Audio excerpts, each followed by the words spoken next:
नमस्ते बच्चों, welcome back to Kalpana ki Pathshala and again I welcome you to all to quiz Amanda where your imagination meets poetry. Between every don't that Amanda hears lies a world full of dreams and desires, from biting nails to dreaming castles. Her story is simple yet powerful. आप उसके world को, जिसमें उसके dreams, उसकी reality और उसकी poetic journey है, explore कर चुके हैं.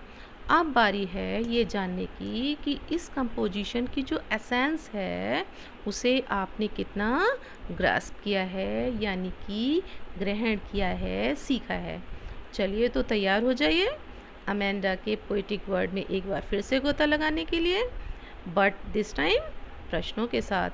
वे प्रश्न जो आपकी मेमोरी और माइंड को चैलेंज करने वाले हैं. तो लेट्स गेट स्टार्टेड. आपका फर्स्ट क्वेश्चन है, who is the speaker in the poem Amanda? And your options are: option A Amanda's friend, option B Amanda's teacher, option C Amanda's parents and option D Amanda herself.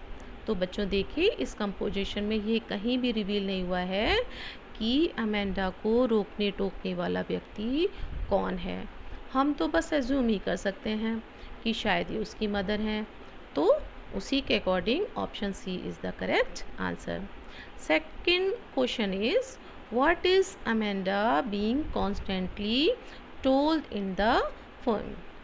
तो आपके options हैं: option A to get out and play, option B to read more books, option C to behave properly and option D to eat more food.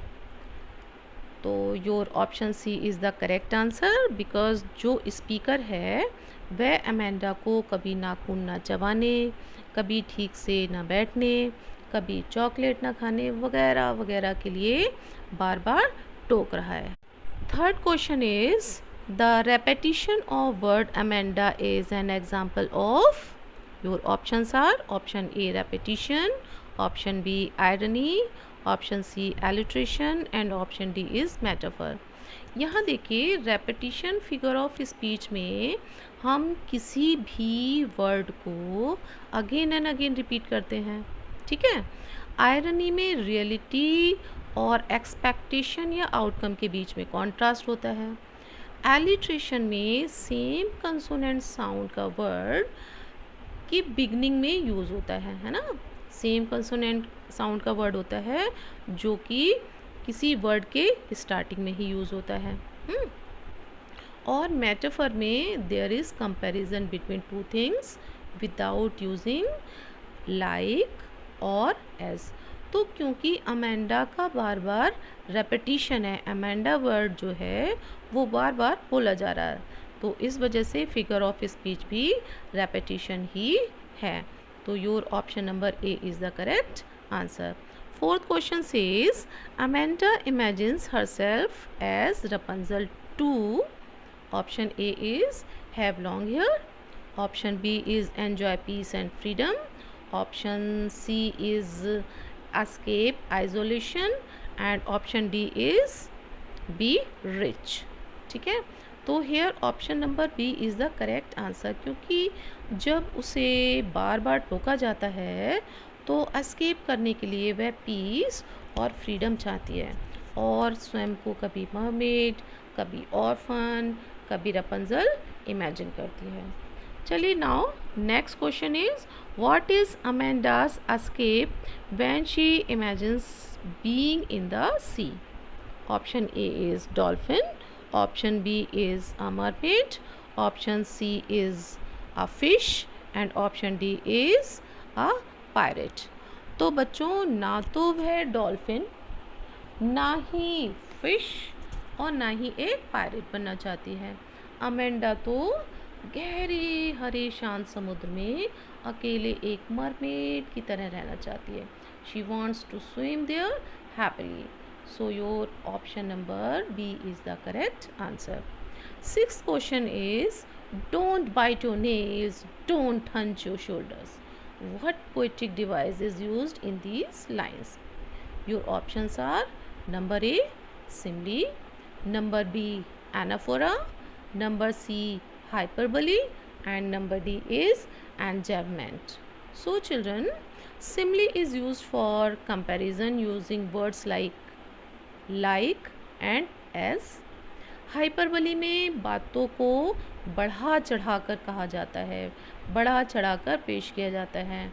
इसके अलावा एंजैम्मेंट में एक sentence कविता की दूसरी line में बिना किसी पंक्चुएशन मार्क के कंटिन्यू होता है, मतलब कि आपकी पूरी लाइन ख़त्म हुई, उसके बाद कोई भी पंक्चुएशन मार्क नहीं होगा, कोई फुल स्टॉप नहीं, कोई कॉमा नहीं, और फिर आपकी नेक्स्ट लाइन शुरू हो जाएगी। ठीक है। In anaphora certain words are used at the beginning of successive lines, यानी कि अगली लाइन में वही वर्ड यूज़ होते हैं। जैसे आपका ये है डोंट बाइट योर नेल्स, फिर दूसरी लाइन में फिर डोंट से शुरू हो रहा है, तो यहाँ पर हमारा क्या है, एनाफोरा फिगर ऑफ स्पीच है। चलिए नेक्स्ट क्वेश्चन देखते हैं, which is the line stop that slouching and sit up straight use. Your options are option A repetition, B is irony, C is alliteration and D is metaphor. So बच्चों same word repeat नहीं हो रहा है ना, इसलिए option A नहीं है। Reality और एक्सपेक्टेशन के बीच कोई कॉन्ट्रास्ट नहीं है, इसलिए ऑप्शन बी भी नहीं है। कोई कंपैरिजन भी नहीं है ना, तो इसलिए मेटाफर भी नहीं हो सकता। हाँ, सेम कंसोनेंट साउंड यानी कि एस का रेपिटिशन हो रहा है। Option number C is the correct answer. Next question to check your knowledge is, why does Amanda want to live in a tower like Rapunzel? तो options are option A to become famous, which is wrong, है ना। Option B to stay alone and free. चलिए बाकी भी options देखते हैं। So option C is to be a queen and option D to see the world. तो बच्चों, ना तो वह क्वीन बनना चाहती है, ना ही वो वर्ल्ड देखने की उसकी चाहत है, वह तो बस अलोन और फ्री रहना चाहती है, तो इस वजह से option B is the correct answer. चलिए 9th क्वेश्चन देखते हैं, वो है What kind of tone does the speaker have throughout the poem? अब option A loving, option B and encouraging, option C scolding and option D joyful. तो बच्चों, अगर speaker की टोन लविंग, इनकरेजिंग या जॉयफुल होती तो अमेंडा रियलिटी से escape थोड़ी करती, है ना, इसलिए option C is the correct answer. 10th question is, why is Amanda scolded about her acne? And your options are number A, she scratches her face, option B, she eats chocolates, option C, she does not clean it, and option D is she eats oily things. So option B is the correct answer. ठीक है ना। Next 11th question says, Amanda's imaginative word is described as, your options are option A frightening, option B mysterious, option C peaceful and dreamy, and option D is logical and real. So option C is the correct answer. Next question is, which poetic device is used in I am an orphan roaming the street? And your options are option A metaphor. अब देखिए option this option is the correct answer, because यहाँ पर Amanda स्वयं की तुलना orphan से कर रही है ना। Option B, C and D are incorrect, because इसमें कोई आयरनी नहीं है। देखिए बच्चों, ऑप्शन सी भी नहीं है, क्योंकि ऑप्शन सी है सिंपली, और कंपैरिजन तो हम कर रहे हैं लेकिन विदाउट यूजिंग एस और लाइक, और सिंपली में हम क्या करते हैं, हम कंपैरिजन करते हैं लाइक और एज जैसे वर्ड्स यूज़ करके। इसके अलावा लाइंस के स्टार्टिंग में कोई सेम वर्ड भी नहीं है, तो ये एनाफोरा भी नहीं है। तो नेक्स्ट क्वेश्चन की बारी आती है जो कहता है the phrase I am an orphan roaming the street shows Amanda's wish to be and your options are rich, option B free from control, option C with friends and option D with family. So option B is the correct answer, क्योंकि ना तो वह richness चाहती है ना ही वह family और friends चाहती है, वह तो बस कंट्रोल और रियलिटी से फ्री होना चाहती है। चलिए नेक्स्ट क्वेश्चन देखते हैं जो है question number 14 which is what does the speaker worry others might say and your options are option A Amanda is too shy, option B is Amanda is rude, option C is Amanda is always dreaming and fourth option is that she nags Amanda.